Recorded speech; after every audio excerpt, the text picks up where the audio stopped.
The Gateway of India. This symbol of India's colonial past still stands tall in Mumbai's harbor front. Yet India today is a mix of the past and the present. In major cities, you can find the latest in modern technology, while in rural areas, people still use what worked for their forefathers.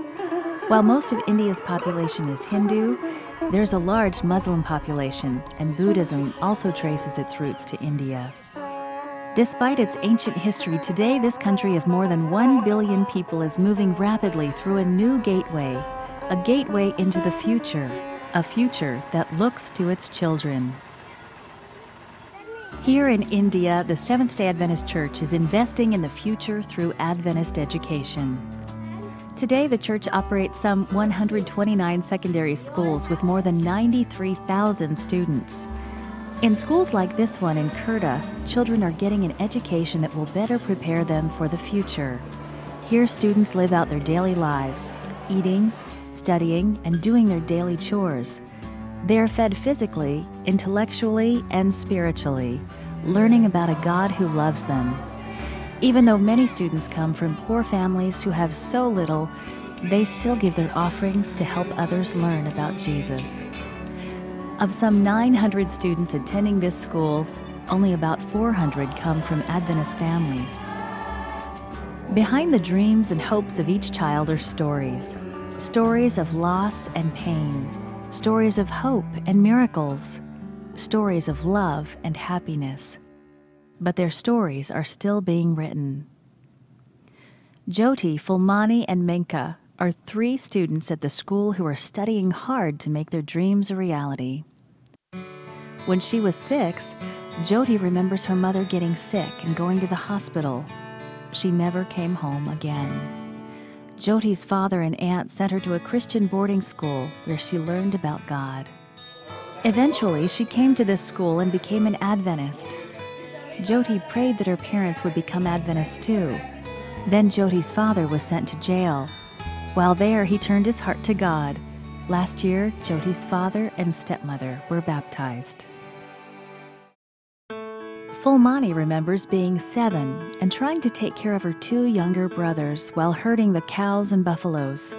Her father had died and her mother had remarried. Then her mother died too. She was invited to an Adventist school to study, but when she turned 12, her uncle wanted her to get married. Fulmani didn't want to get married, so she worked hard doing manual labor to earn money to go to school, but it wasn't enough. Fortunately, this school was able to help her. Fulmani says, "My aim is to become nurse and to help others, just I am getting help."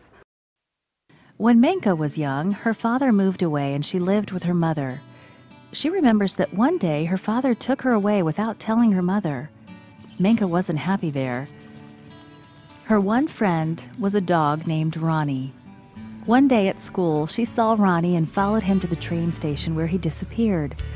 A voice told her, "Get on board," so she did.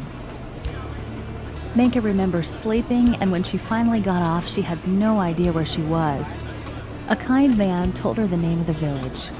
Little Menka was amazed to find herself in her mother's village. The man knew her mother and took her to her home. You can read Menka's full story in the Mission Quarterly magazine, which can also be found online. Thanks to her furry angel who put her on the right train, Menka was able to live with her mother, who sent her to an Adventist school. When Menka grows up, Menka wants to be a doctor, but not just any doctor. She wants to be an eye specialist. Ashish shows how he was doing his afternoon chores on the school campus. A storm the night before had left branches and debris on the ground, and a drizzling rain was still falling. The storm had broken a large branch off a tree, and Ashish threw it over his shoulder and dragged it to the trash heap. Ashish tried to throw the branch like a javelin, but as he lifted the branch, it struck a high-tension electric wire. The surge of electricity knocked him to the ground unconscious. One staff member was in his house while the boys were doing their work in the yard. He heard a loud crackling noise and ran outside to see Ashish lying on the wet ground. He picked Ashish up and felt the lingering electrical charge. He carried Ashish to the closest classroom and started praying and applying first aid. A few minutes later, Ashish coughed and asked, "What happened to me?" Today, Ashish is an active young man. He shows where his hand and feet were burned. He doesn't know why he survived, but he's grateful. He believes God has a plan for his life, and he's dedicated his life to serving him. Whatever he has done in our life. Whenever These are just a few of the many stories of children in India. Children with hopes and dreams for the future. Thanks to Adventist education, they have an opportunity of a better future. Not all children have hope.